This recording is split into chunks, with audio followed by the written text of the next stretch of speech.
ഒരു അടിപൊളി ജ്യൂസാണ്. പഴവും മാങ്ങയും വെച്ചിട്ടുള്ള ജ്യൂസാവാ. പുറത്ത് നല്ല മഴയുണ്ട്, അതുകൊണ്ട് അകത്ത് നിന്ന് ഉണ്ടാക്കാൻ വിചാരിച്ചു. ഇതുപോലെയാണ് കേട്ടോ കട്ട് ചെയ്തെടുക്കാൻ ജ്യൂസ്.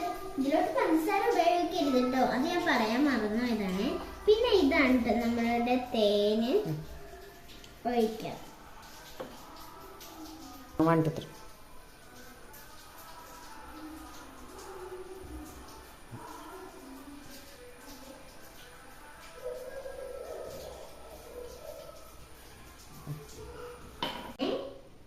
നമുക്ക് ആൾക്കൊക്കെ എടുത്ത് നോക്കാം.